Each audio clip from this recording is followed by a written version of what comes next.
School should be a sanctuary of learning and growth, yet these three chilling tales reveal how the seemingly mundane school environment can transform into a nightmare. Drawing from real incidents, this recount merges true dance with speculative details, and added tension to paint a vivid picture of fear and uncertainty that grips students and staff during lockdowns.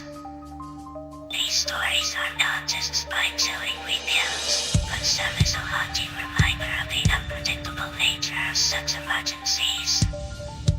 Story 1: The Unknown Terror of Friday's Lockdown. It was an ordinary Friday in a calculus class. The week's exhaustion weighed on the students, and the thought of the upcoming spring break added an air of anticipation. However, the relaxed setting was shattered when a sudden announcement blared through the loudspeakers, catching everyone on guard.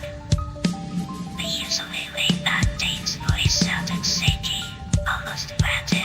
This is not a drill.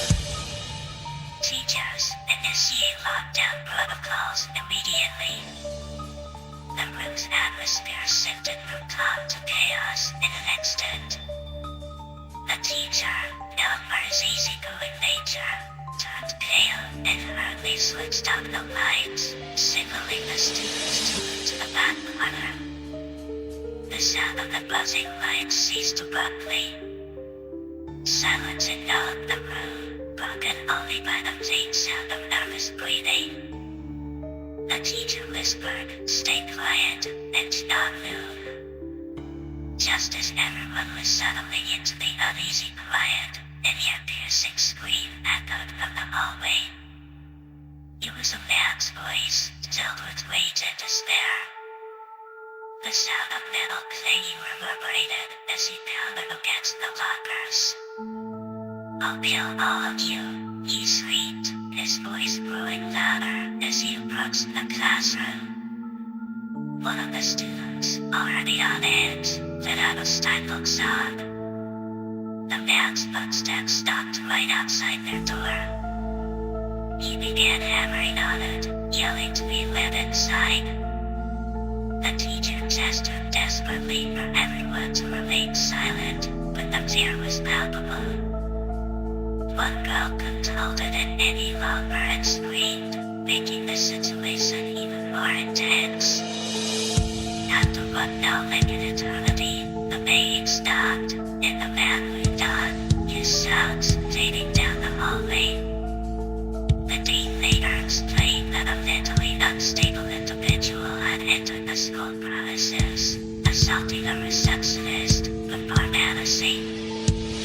The man was eventually found hiding in a storage closet by a janitor. According to rumors, he was armed with a .44 magnum, making the incident even more terrifying. The man said before authorities could capture him, leaving an eerie sense of uncertainty and fear lingering in the school community. Story 2: A rainy day horror at lunchtime. It was a gloomy October day, the kind that sets a foreboding mood even before anything happens. As the sixth graders gathered in the cafeteria for their lunch break, the sky rumbled with distant thunder, or so they thought. Suddenly, a loud booms echoed across the school grounds. The wave of panic spread through the room as students screamed, realizing the sound wasn't thunder, it was something far more sinister. The campus security rushed in, yelling for everyone to head to the multi-purpose room. The students, who had just been joking and eating, now dropped their trays, food splattering everywhere as they scrambled towards the designated safety area. The huge room, with its glass walls, normally showcasing the green fields outside, was quickly surrounded by heavy curtains, pulled shut by staff members. A tense hush fell over the room. Students whispered among themselves, speculating about the source of the waves. A boy named Eric, innocent, fearless, approached one of the teachers. He returned, his face pale, to report what he had heard. There's a man outside his house, right by the school gate. He's threatening to kill himself and anyone who tries to stop him. And he's a registered sex offender. The revelation sent shivers through the group.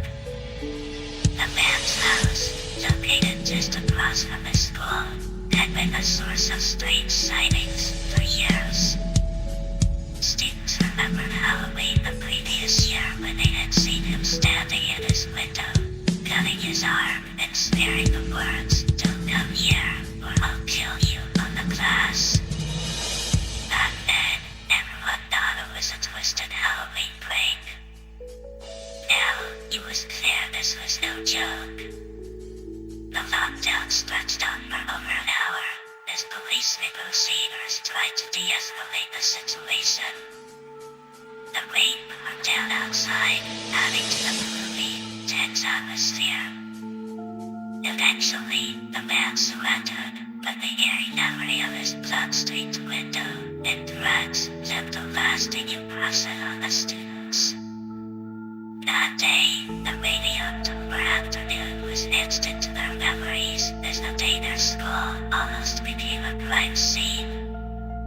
Story 3, The Basement Standoff. The school's basement was a hidden gem, a haven away from the bustling hallways above. It was here that the narrator, a fresh graduate and now an IT intern, found a peaceful retreat among the humming servers and cool air conditioning. But this quiet sanctuary turned into a chamber of fear one fateful afternoon. During his lunch break, he received a call from the front office. "The school is on lockdown. Lock yourself in if you can." Panic set in as he realized the basement office had no proper door, just a wide open entrance. He quickly switched off the lights and ducked under his desk, texting his colleagues, Dave and Gary, but neither responded. Minutes felt like hours in the dark silence. Then, the creaky basement door slowly opened. Heavy footsteps descended the stairs. The intern's heart raced as he saw a shadowy figure approaching. He held his breath, hoping the intruder wouldn't notice him. A sudden ding pierced the silence. It was his phone. The intruder turned towards the sound, his silhouette illuminated briefly by the screen's light. The intern's fingers were cold as he read the message from Dave. "Dude, a man with a red plaid shirt just saw Mr. Buckley upstairs. Don't come up." The man, wearing a red plaid shirt, stood just a few feet away. He asked, almost casually, "Is there an exit here?" The intern stammered a response, pointing towards the far end of the basement. His mind raced with thoughts of escape, but the presence of this shooter made every muscle freeze in fear.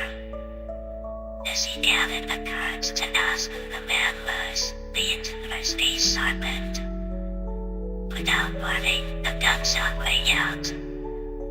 The bullet whizzed past, ricocheting off a metal pipe.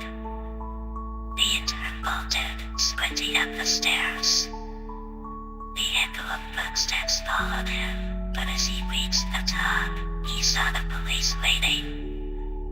They tackled the shooter as he emerged, his weapon clattered to the ground.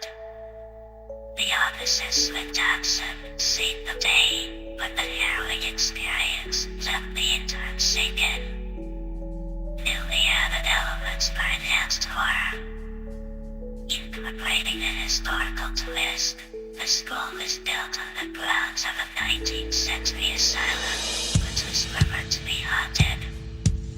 Students often joked about the basement being the old morgue, but on lockdown day, they heard faint cries and eerie whispers.